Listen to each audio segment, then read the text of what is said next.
저는 동성을 좋아하는 여자 고등학생입니다. 처음엔 이런 제 자신을 인정하기 싫었지만 마음이 그런 거 어떡하겠어요. 현실은 인정할 수밖에 없었죠. 결국 저 여자친구를 만들게 되었고 알콩달콩 예쁘게 만났습니다. 하지만 아직 주변 사람들에게 밝히지는 못했어요. 아직은 좀 겁이 나더라고요. 그러던 어느 날 여자친구와 데이트를 하다가 씁쓸하였는데 이 모습을 엄마에게 들키고 말았습니다. 엄마는 그 순간 찾아도 못 본 척 자리를 피해버렸고 저는 그 자리에서 멘붕이 빠졌습니다. 다른 사람이어도 당황스러운데 하필 부모님이라니, 게다가 이런 식으로 밝혀지게 된다니 정말 상상도 못했던 일이라 전 어떻게 해야 될지 몰랐습니다. 그냥 친구 사이라고 끝까지 발표해볼까? 요즘 애들은 이렇게 논다고 변명해볼까? 여러 생각이 스쳐갔지만 결국 그냥 밝히기로 하였습니다. 어차피 언젠가는 밝혀야 할 일이니까요. 집에 돌아가니 엄마는 먼저 집에 있었고 혼자 식탁에 앉아 계셨습니다. 그리고 저는 가서 사실대로 말하였습니다.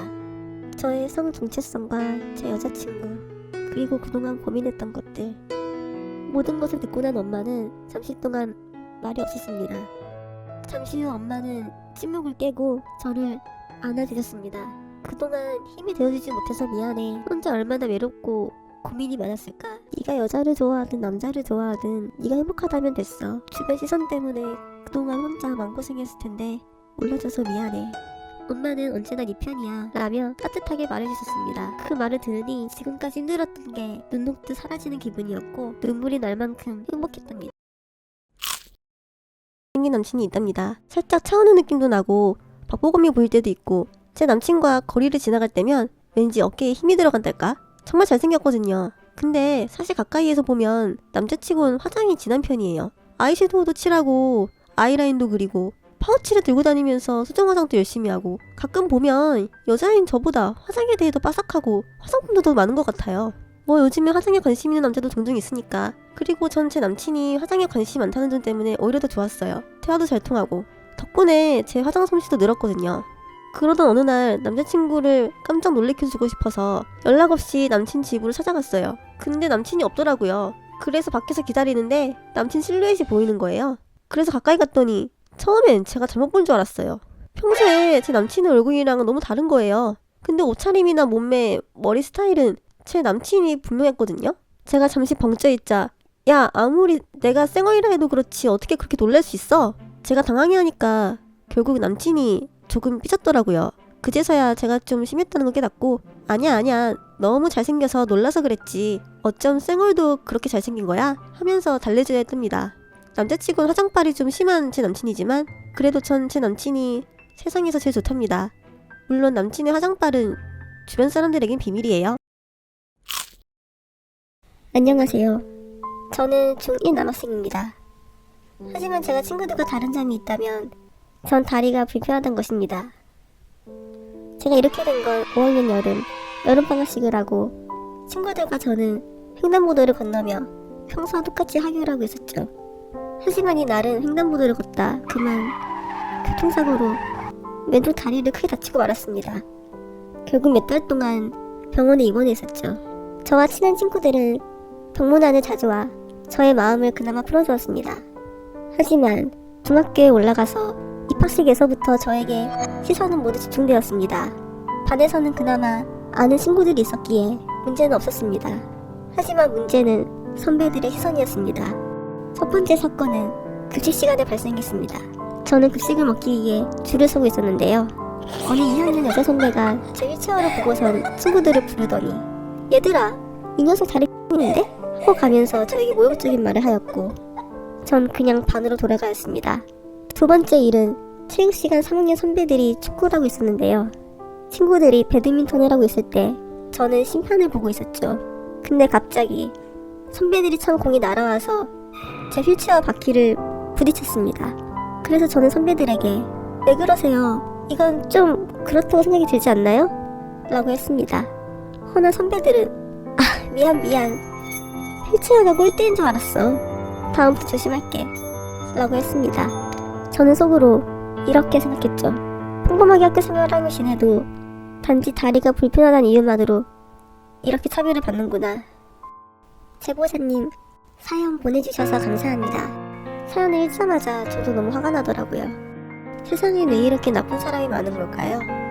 제보자님을 항상 응원하겠습니다. 안녕하세요. 저는 12살 여학생입니다. 저는 초등학교 2학년까지 한국에서 다녔고 어떤 일 때문에 스페인으로 유학을 가게 되었습니다. 제가 스페인에 도착하고 학교에 처음 갔을 때 좀 키가 큰 남자 선생님이 있었어요. 처음엔 그냥 좋은 분인 줄 알았는데 학생들이랑 더불어서 잘 차별 대우를 해요. 제가 이 학교에서 4학년 정도가 되었을 때 제가 하지도 않은 일을 애들이 저에게 다 덮어 씌워서 선생님한테 이르곤 하였습니다. 아마도 제가 스페인어를 잘 못해서 저한테만 그랬던 것 같습니다. 그러면 선생님은 제 말은 자세히 들어볼 생각도 안 하고 선생님도 저한테만 오바해서 실제 상황은 보지도 않았으면서 뭐라 하였습니다. 그리고 그 일이 5학년, 지금 현재까지 반복돼요. 예를 들어서 저 말고 다른 애가 수업 시간에 연필을 떨어뜨리면 그냥 조용히 아무 말도 안 하고 넘어가는데 제가 연필을 떨어뜨리면 지금 뭐 하는 거야? 하면서 큰 소리치고, 그리고 예전에 한번 체육관으로 견학 가는 날이어서 버스를 안 타고 학교에서 걸어가고 있었습니다. 신호등을 건너는 참이었는데 제가 신발끈이 풀려서 길 한쪽에 쭈그려서 신발끈을 묶었습니다. 사람들이 많이 지나다니는 길이었어서 길 한복판에서는 신발끈을 묶을 수 없었어요. 근데 그 선생님이 뭐 하는 거야? 뭐 하는 거야? 를 반복하며 소리치더라고요. 그러곤 다른 선생님들한테 제가 신호등을 건너기 싫어서 숨어있던 거라며 수업에 불성실하다는 등 제 부모님들한테 말한다고 오바하네요. 이런 건 너무 차별 대우 아닌가요? 아, 그리고 전 항상 그 선생님이 저 차별하면 혼자 화장실에서 조용히 운답니다. 부모님에게 말하면 속상해하실 것 같고 당장이라도 그 남자 선생님한테 메일을 보낼 것 같아서 뭐라고 하지도 못하겠네요. 사연 보내주셔서 감사합니다. 정말 안타까운 사연인 것 같아요. 외국 생활에 적응한다는 게 정말 쉬운 일이 아닐 텐데 거기다 주변 사람들도 저런 식이라면 정말 하루하루가 힘들 것 같아요. 제보자님, 그럴 때일수록 매일매일 맛있는 거 많이 드시고 기운 내셔서 외국 생활에도 잘 적응하시길 기도하겠습니다. 지금까지 시청해주셔서 감사합니다.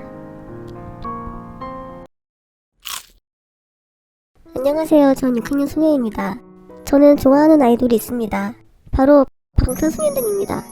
전 힘들 때나 슬플 때면 방탄소년단 오빠들 노래를 들어요. 가사 하나하나가 다 너무 좋고 저를 위로해준 것 같거든요. 그렇게 매일매일 방탄소년단 오빠들 노래를 듣다 보니 진짜 너무 좋아하게 되었고 결국 아미가 되었습니다. 방탄소년단 오빠들 덕질을 하면서 하루하루 즐겁게 지내고 있었는데 어느 날 너무 빡치는 일이 있었습니다. 전 열성적인 아미이기 때문에 방탄 오빠들 굿즈도 많이 있거든요. 제 가방엔 방탄소년단의 비 오빠가 만든 타타라는 캐릭터 인형이 달려있고 그리고 슈가 오빠 배지와 방탄소년단 열쇠고리 등이 달려있었어요. 그 가방을 메고 집으로 가고 있는데 중학생 언니들이 제 가방을 보더니 제 가방에 저거 뭐야? 헐, 아미인가 봐. 근데 쟤 초딩인 것 같은데? 난 좀 초등학생이 아미인 거 이해 안 되더라. 나도 초딩은 덕질 좀 안 했으면 좋겠어. 레알 초딩들 짜증나. 이렇게 뒤에서 소곤소곤 말하고 있는 거예요. 그리고 전 그걸 다 들어버렸고요. 전 진짜 너무 기분 상했습니다. 초딩이라도 6학년 13살이면 많이 큰 거 아닌가요? 그리고 초딩이라고 방탄소년단을 좋아하면 안 되나요? 좋아하는 건 자유인데 정말 진심으로 방탄소년단을 응원하고 좋아한다고요. 근데 단지 초딩이라고 좋아하는 것이 이해 안 된다니. 진짜 너무 짜증나고 속상해요. 안녕하세요. 저는 작년에 전학을 왔어요. 전학 와서 학교에 적응하기 힘들어할 때 은지라는 친구가 저에게 엄청 잘해줬어요. 그래서 얘랑 금세 친해지게 되었죠. 그리고 올해 얘랑 같은 반이 되어서 다행이라 생각했는데 이건 제 착각이었죠. 왜냐면 은지에게는 두 가지 짜증나는 점이 있기 때문이에요. 첫 번째는 남자에게 관심 받고 싶어하는 권총이라는 겁니다.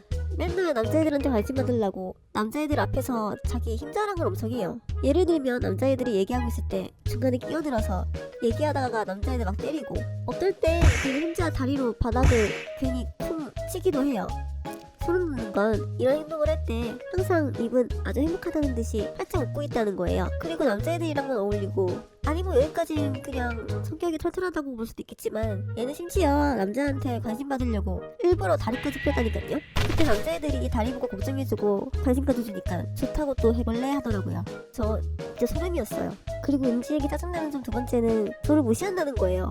제 말을 다 들어놓고선 못 들은 척하면서 무시하고, 제가 제 친구들이랑 놀고 있으면 갑자기 중간에 끼어들어서 얘들아 얘랑 왜 놀고 있는 거야? 나랑 같이 밥 먹기로 했잖아. 우리끼리만. 이러면서 제 친구들이랑 지랑 할 일 있다고 저를 소외시키고, 완전 짜증나요. 전 그럴 때면 진짜 어이가 없어서 야 내가 내 친구랑 놀아도 안 되냐? 이렇게 소리 지르고 싶을 때가 한두 번이 아니었지만 때로는 그렇게 못해요. 왜냐면 저 소심해서 하고 싶은 말도 제대로 못하고 항상 참기만 하거든요.